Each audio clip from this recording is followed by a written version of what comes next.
Euh, Bonjour Monsieur Kessri. Bonjour. Nous sommes ici pour parler d'une technique que vous connaissez bien, qui se nomme l'éthiomédecine, qui est encore très peu connue chez nous en France. Est-ce que déjà dans un premier temps, vous pouvez vous présenter à nous et nous expliquer brièvement votre parcours? Alors, brièvement, ça va être un peu compliqué, mais en tout cas, je vais essayer d'être le plus bref possible. J'ai 43 ans, je me définis comme un passionné de l'humain et un accompagnant de l'humain sur différentes problématiques et sur différents plans. Je suis arrivé en France à l'âge de 15 ans. Je suis arrivé en première. Donc j'ai quitté l'Algérie et je suis arrivé en fait en France et je me suis toujours passionné pour l'humain. Ma première passion a été sur ce corps physique et sur son corps physique. Donc j'ai commencé en tant que podologue, après en tant qu'ostéopathe, et après je me suis également intéressé à la psychologie humaine, je me suis intéressé au coaching, je suis également coach, j'ai fait des formations en communication non violente, et aujourd'hui j'essaie de transmettre ce que c'est que ma vision de l'éthiomédecine à travers également une école de formation. Voilà pour brièvement. Expliquez-nous ce qu'est l'éthiomédecine et votre vision. Alors, l'éthiomédecine, c'est une technique mise au point par un médecin entre les années 80 et 2000 qui s'appelle le docteur Jean-Louis Brinette. Ça s'inscrit dans les thérapies. C'est un outil d'accompagnement de l'humain qui inclut son plan physique, qui inclut son plan énergétique, son plan émotionnel et son plan mental. Ça, c'est pour une définition qui est assez brève. Maintenant, lui-même, il l'a défini autrement. Dr Jean-Louis Brinette l'a défini comme une technique pouvant traiter l'origine des maladies psychosomatiques, et ceci sur un plan énergétique. Or aujourd'hui, c'est un petit peu délicat quand même de la définir ainsi, parce que quand même, il y a des mots qu'il utilise dans sa définition qui appartiennent au champ de la médecine. Et aujourd'hui, avec tout ce qu'on entend, c'est un petit peu délicat de continuer à la définir ainsi. Donc c'est pour ça que j'aime bien la définir comme un outil d'accompagnement qui englobe à la fois le physique, à la fois le plan énergétique, à la fois le plan émotionnel et à la fois le plan mental de la personne. Qu'entendez-vous par plan énergétique? Alors je l'attendais cette question. Alors c'est vrai qu'on entend de plus en plus parler d'énergie, on entend de plus en plus parler d'énergétique. C'est quelque chose qui ressort et qui ressort fortement en fait, et ça c'est depuis le Covid, il y a eu une espèce d'explosion et d'intérêt pour l'énergétique. Déjà ça a été présent, mais là de plus en plus en fait c'est présent. Or en fait le docteur de Jean-Louis Brinette, depuis les années 80 à 2000, ça a été l'un des seuls médecins qui s'est intéressé à l'énergétique et avec le bagage qu'il avait en fait de scientifique, il a essayé vraiment de comprendre comment est structuré un système énergétique humain, mais d'une manière assez pragmatique. C'est le seul qui s'est dit, tiens, comment le système énergétique, on peut aller à sa rencontre et comment est composé un système énergétique humain. Qu'entendez-vous par plan énergétique? Alors, le docteur Brinette est parti en fait d'abord du constat du physique. Il est parti du corps physique et ils se sont rendus compte que, et ça on le sait tous en fait aujourd'hui, que lorsqu'on vit un événement ou lorsqu'on vit des émotions, c'est le corps qui le vit. Et forcément, il existe une imprégnation au niveau du corps. Et il a fait le parallèle entre un événement qu'il a vécu et le ressenti physique qu'il éprouvait. À partir de là, il en a conclu que le physique et les événements sont liés, que les émotions se vivent dans le corps et que les événements, en fait, se vivent également dans le corps. À partir de là, il a essayé de comprendre comment un événement ou comment une émotion peut autant être ressentie d'une manière physique. Ça a été la base de sa recherche, essayer de comprendre comment se passe le système. À partir de là, il s'est dit, ok, il existe un lien entre les événements, entre les émotions et le corps. Et il s'est dit, comment je peux d'une manière pragmatique aller à la recherche et à la rencontre de ce qui se passe dans le corps, et est-ce qu'il existe une certaine mémoire dans le corps et comment fait le corps physique pour autant enregistrer en fait d'informations. Ça a été le début de ces questionnements. Et à partir de là, il s'est ouvert de plus en plus à la recherche et de plus en plus au plan énergétique. Mais dans le plan énergétique, en fait, il y a plusieurs choses. Là, je vous donne simplement en fait le démarrage de ce qui a été pour lui. Tiens, quel est le lien et comment on peut d'une manière plus ou moins pragmatique aller à la rencontre de ce système. Est-ce que ce plan énergétique est représentatif de ce qu'on entend aujourd'hui dans ce qui est de l'ordre de la mémoire cellulaire? Alors, ça inclut effectivement ce qui est l'ordre de la mémoire cellulaire, mais pas que. Et c'est là en fait la force en fait de cet outil et la force de cette découverte, et que l'éthiomédecine inclut certes en fait la mémoire cellulaire, parce qu'ils se sont rendus compte également lors de ces recherches que le corps physique, et ça depuis sa naissance ou depuis la vie intra-utérine, enregistre les informations et garde les informations en mémoire. Schématiquement, c'est comme si notre corps en fait était un disque dur et allait enregistrer je ne sais pas où, et au départ, dans ses recherches, il ne savait pas où et comment ça se passait, mais que toutes les informations étaient plus ou moins inscrites effectivement dans le corps. Est-ce que c'était dans le corps? Est-ce que c'était dans le plan énergétique? Où étaient ces informations? Et donc il est allé à la recherche où est-ce que se situent ces informations? Est-ce qu'elles se situent dans la cellule? Est-ce que ça se situe dans la bulle énergétique? Est-ce que ça se situe autre part? Et il a commencé en fait ses recherches. Mais effectivement, ça inclut la mémoire cellulaire, mais pas que. Et cela peut également en fait inclure d'autres types de mémoires, comme des mémoires transgénérationnelles ou autres, dans lesquelles le docteur Brinette et l'éthiomédecine s'y est intéressé en tout cas. Intéressant. Et alors, comment ça se passe en soins d'éthiomédecine? Racontez-nous quels sont les outils, quelle est la méthode? Eh bien, il est parti du constat que, et ces recherches ont été basées que, oui, le corps et les cellules sont le réceptacle de plein d'informations. Sa méthode à lui et sa découverte à lui était comment je fais pour accéder à ces mémoires-là. Lorsqu'il a fait son parcours et son parcours de formation, il s'est intéressé à ce qu'on appelle l'auriculomédecine. Il a travaillé avec ce qu'on appelle également le docteur Nogier. Et dans l'auriculomédecine, il y a des points et des points précis au niveau de l'oreille avec une certaine correspondance. Pour pouvoir y accéder, on y accède par le pouls. C'est comme en médecine chinoise. Le seul moyen de pouvoir se dire, tiens, mais où sont ces informations-là? Mentalement, la personne ne peut pas y avoir accès parce que ça peut être totalement inconscient ou complètement refoulé.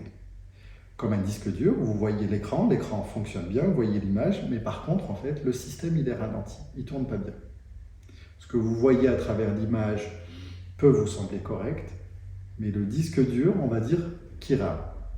Pour pouvoir accéder à ça, il est passé en fait par le pouls, comme en médecine chinoise, et on a accès à d'autres types d'informations par une prise de pouls bien spécifique qu'a nommé le docteur Brinette, qui s'appelle le RAC. Avec cette prise de pouls-là, ça n'a rien à voir avec les détecteurs de mensonges, comme parfois je l'ai pu l'entendre.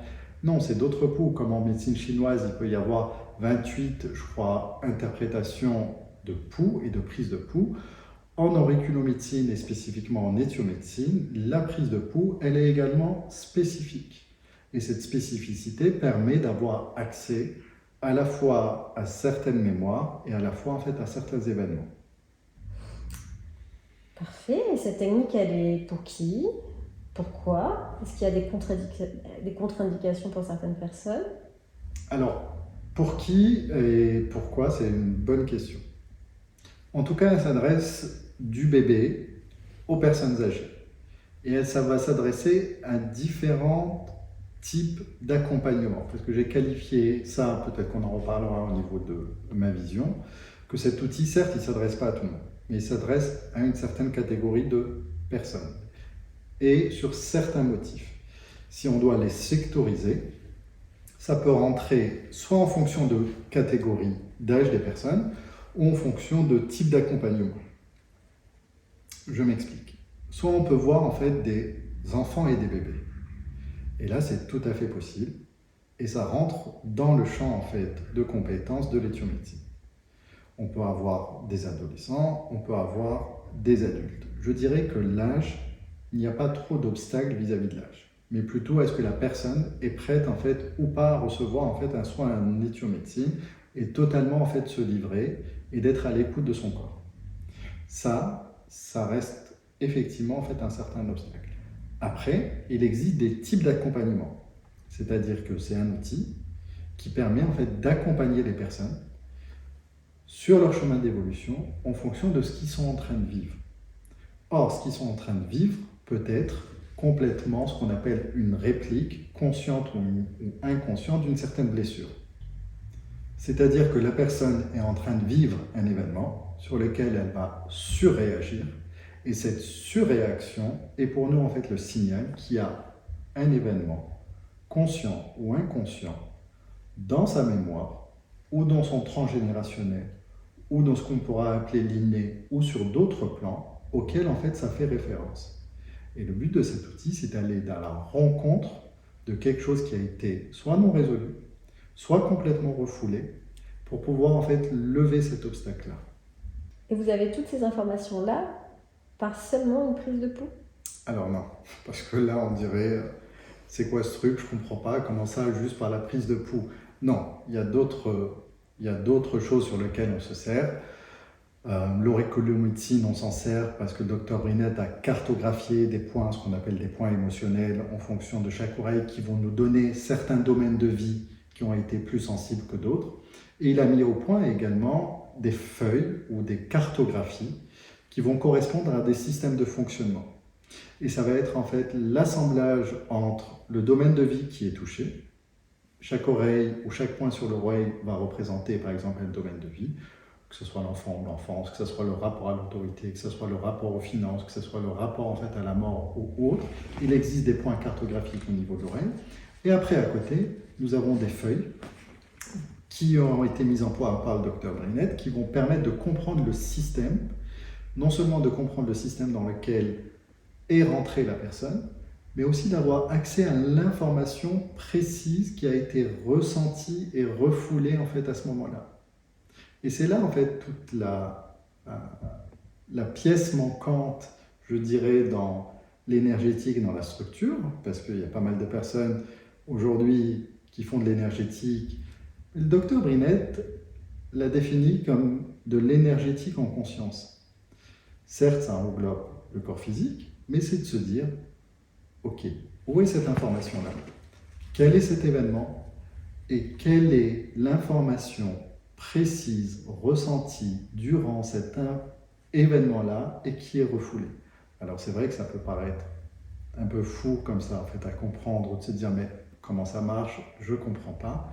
Et tout son travail a été de se dire, ok, non, un événement, ce n'est pas l'événement, mais il existe à travers cet événement une seule, voire plusieurs informations ressenties lors de cet événement qui est incrustée et qui est bloquante et qui revient ce qu'on appelle en réplique ou en mémoire vis-à-vis de ce que la personne est en train de vivre aujourd'hui. Et tout le travail a été, mais quelle est l'information résiduelle sur laquelle bute soit la personne, soit son corps, soit son ressenti, consciemment ou inconsciemment, et qui est en train de la freiner en fait aujourd'hui. Et c'est pour ça que l'éthiomédecine s'inscrit dans le monde de la thérapie, parce qu'on est focalisé certes sur ce qui s'est passé dans le passé, consciemment ou inconsciemment, et on va chercher à lever, je dirais, l'obstacle, conscient ou inconscient, qui la freine. Est-ce que j'ai été clair ou est-ce que ça mérite quelques précisions? Parce que je comprends si on regarde et qu'on n'est pas dedans, de se dire mais j'ai du mal peut-être à saisir. Est-ce que vous voulez que j'éclaire des choses? Merci pour votre explication que je trouve très claire. Mais une technique traitant sur le plan énergétique, j'entends déjà au loin certaines questions autour des dérives sectaires, du charlatanisme.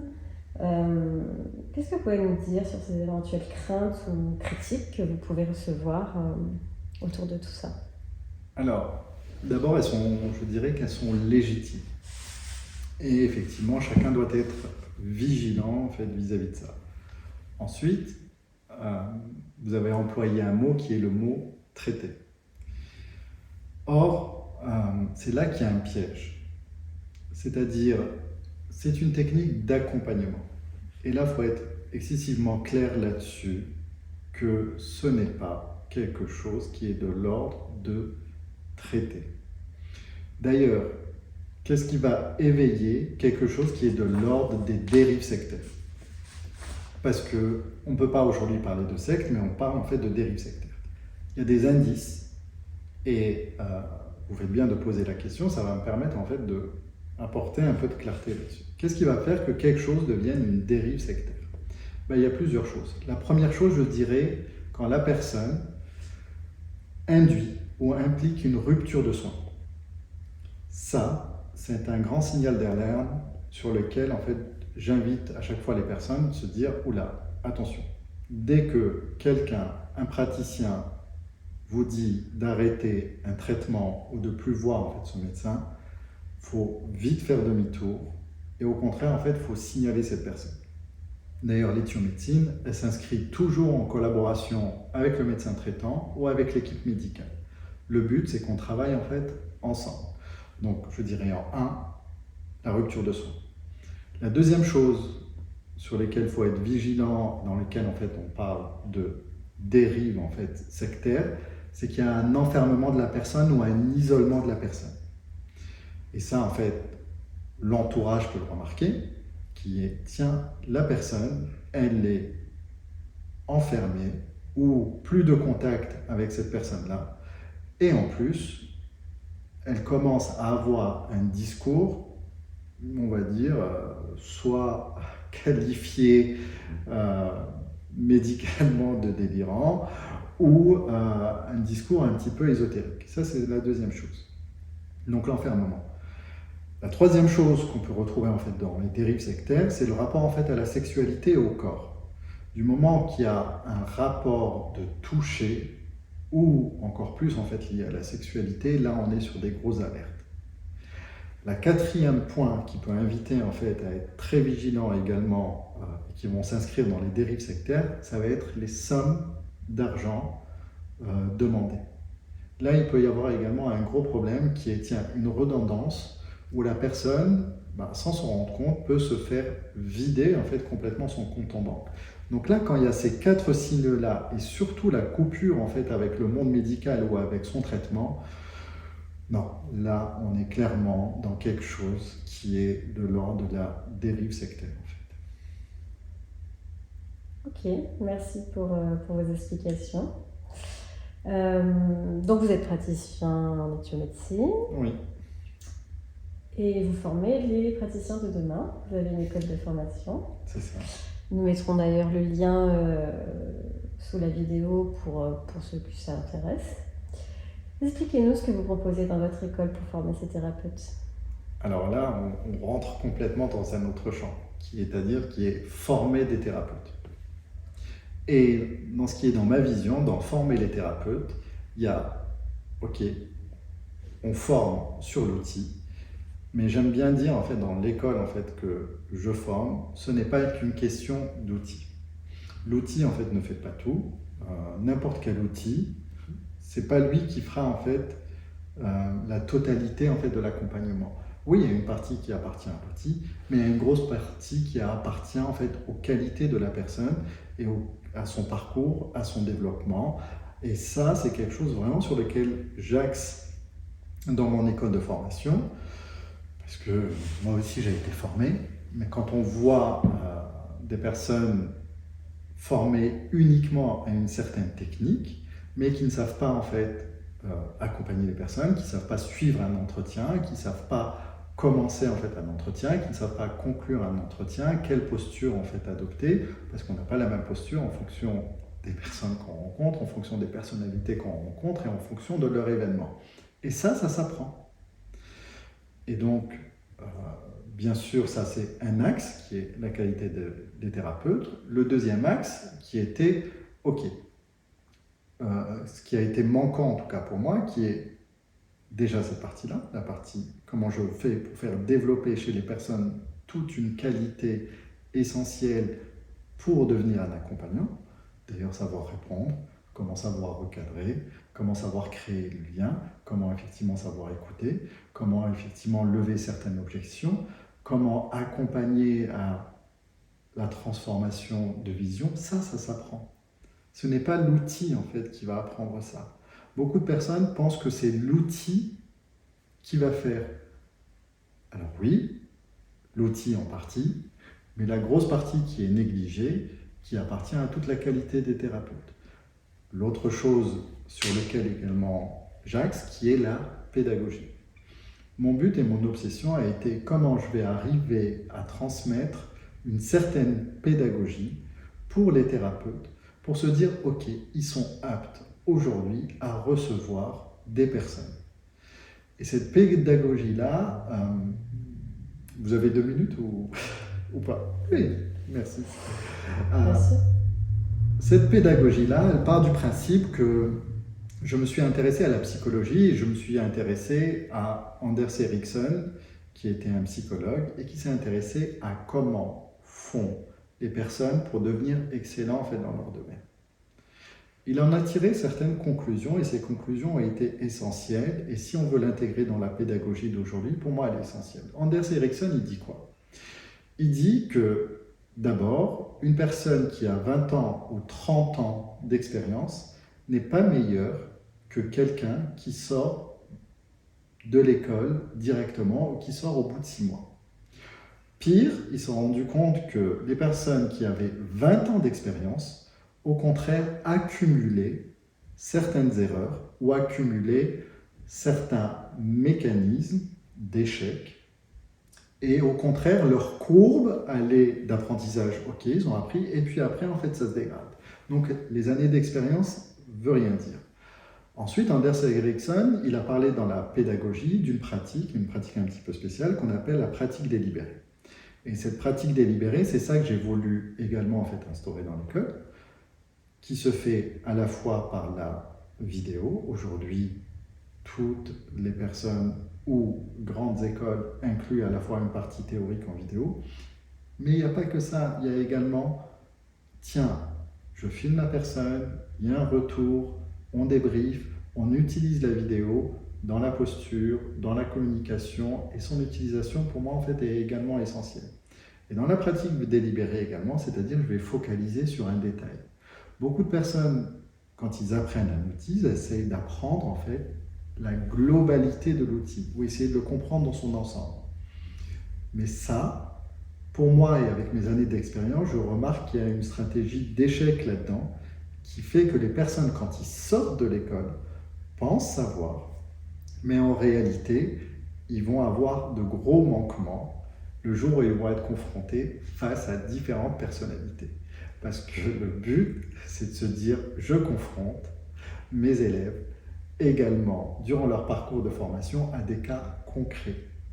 Combien de fois, en fait, dans différentes formations, les personnes peuvent faire une démonstration, peuvent expliquer la technique, mais ils ne sont pas confrontés à des cas concrets. Et également, un de mes buts, c'était de confronter mes élèves de cas concrets, c'est-à-dire de l'ouverture de porte à la fermeture de porte. Parce que tout se joue, et il y a beaucoup de choses qui se jouent déjà, rien que dans l'accueil, rien que dans ouvrir la porte, rien que d'aller chercher la personne, comment je l'accueille, comment elle est. Et ça, en fait, ça se développe et ça se fait également apprendre. Voilà un petit peu les 3 pôles. Donc il y a un pôle qualité de thérapeute, il y a un pôle d'inclure la pédagogie d'une manière théorique, en vidéo et la manière pratique de se libérer le temps pour rester focalisé sur la pratique. Le 3e pôle qui est être confronté à des cas concrets. Non seulement voir leur formateur exercer, filmer, faire des critiques sur lui-même, se dire tiens, là j'aurais pu faire mieux, j'aurais pu poser plutôt des questions, j'aurais pu faire ça. Et également eux-mêmes être confrontés à des cas, mais à des cas concrets et à différents cas concrets et sur lesquels également il y a un retour. Voilà globalement, mais d'une manière assez succincte ou pas. Merci pour ces explications. Comment expliquez-vous que depuis toutes ces années, donc vous avez parlé des années 80 à 2000, cette méthode elle reste encore très méconnue du grand public en France, en tout cas. Et c'est à mon grand regret, parce que Parce qu'il y a des pièges, en fait, qui ont été, entre guillemets, des pièges, mais en tout cas des obstacles, qui ont été là, et sur lesquels personne n'a osé encore à ce jour se dire non, il y a des choses qui sont à remettre en question, il y a des choses qui sont à remettre en cause. La première chose, je dirais que c'est le nom que lui a donné en fait le docteur Brinette, qui est l'éthiomédecine. Et je me souviens, quand j'ai été formé, c'était « oulala, attention, on ne peut pas utiliser le mot médecine, c'est un exercice illégal de la médecine, faut appeler ça autrement, faut donner ça un autre nom, on ne peut pas appeler ça en fait l'éthiomédecine. » Alors bon, moi, bête et méchant, j'ai fait « ok, bah non, on ne peut pas appeler ça l'éthiomédecine. » En fait, je me suis documenté, le mot médecine, on peut l'utiliser. Il n'y a pas de problématique en fait avec le mot médecine. Le mot d'ailleurs, on utilise médecine chinoise, médecine ayurvédique, médecine alternative, médecine douce. Donc ça, c'était un obstacle. Donc il y avait une certaine croyance déjà mise dans le nom même qui a été donné de l'outil. Le deuxième obstacle, je dirais que ça a été la définition qu'a donné le docteur Brinette, et ça c'est ok, cette définition aujourd'hui, je ne la définis plus comme lui l'a définie, parce que si on veut promouvoir cet outil, si on veut promouvoir cette technique, il faut absolument lui donner une nouvelle définition. C'est pour ça que j'ai décidé de la définir autrement. Lui, le docteur Brinette, était médecin et il l'a défini dans les années 2000, on ne parlait pas du tout de dérive sectaire, de tout ce qui s'est passé et sur lequel il faut être maintenant très clair et très vigilant. Il l'a défini comme un outil thérapeutique permettant de traiter certaines pathologies, et ceci sur le plan énergétique. Mais on ne peut pas. Aujourd'hui, ce n'est pas possible, je dirais certes, c'est dangereux. Et personne n'a osé se dire non, je vais remettre en question la définition. C'est pas remettre en question, c'est une mise à jour. Et dans cette mise à jour, oui, il y a besoin de mise à jour.